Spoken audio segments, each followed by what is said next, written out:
नमस्कार. The mama's रेसिपीमध्ये आपलं स्वागत आहे. तर आजची आपली रेसिपी आहे मेक्सिकन राईस. अगदी सोपी आणि अगदी हेल्दी आहे. तर त्यासाठी ते काय काय लागते ते बघा. तर इथे मी घेतलेला आहे बॉईल केलेला राजमा, बॉईल केलेला मका आणि तिन्ही प्रकारच्या शिमला मिरची घेतलेल्या आहेत, बारीक चिरलेला कांदा आणि भरपूर लसूण एकदम बारीक चॉप केलेला आहे. चिली फ्लेक्स घेतलेले आहेत आणि त्याबरोबर घेतलेलं आहे ऑरेगॅनो, म्हणजे इटालियन मिक्स हर्ब्स जे असतात ते तुम्ही घेऊ शकतात. आणि इथे मी आता बाजूला राईस एकदम सुटसुटीत कुक करून ठेवलेला आहे. बासमती राईस आहे, तो एकदम छान त्यातलं पाणी काढून एकदम सुटसुटीत केलेला आहे. आता इथे कढईमध्ये मी थोडंसं तेल घातलेलं आहे आणि त्यामध्येच मी बटर पण घालणार आहे, कारण की बटरचीच जास्त टेस्ट त्या राईसला येणार आहे. तर बटर थोडा जास्त घालायचा आहे, म्हणजे चव छान येते. आता त्यामध्येच आपल्याला बारीक चॉप केलेला लसूण आहे, तो एकदम व्यवस्थित फ्राय करून घ्यायचा आहे. लसूण थोडा जास्त घालायचा, कारण की त्या लसणाचा फ्लेवर त्या मेक्सिकन राईसला छान येतो. तर त्यामध्ये घातली आहे काळी मिरी पावडर आणि बारीक चॉप केलेला ऑनियन आणि आपल्या व्हेजिटेबल्समध्ये फक्त शिमला मिरची घालून घेतलेल्या आहेत.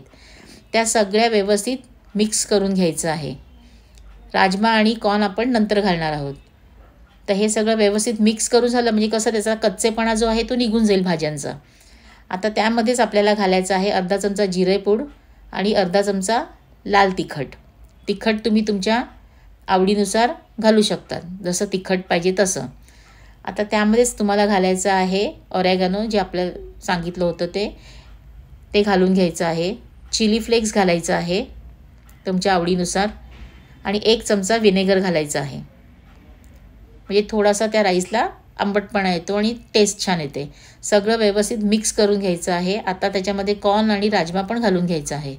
हे सगळं व्यवस्थित मिक्स झालं की त्यामध्ये आता आपल्याला कुक केलेला राईस आहे तो त्यामध्ये घालून घ्यायचा आहे.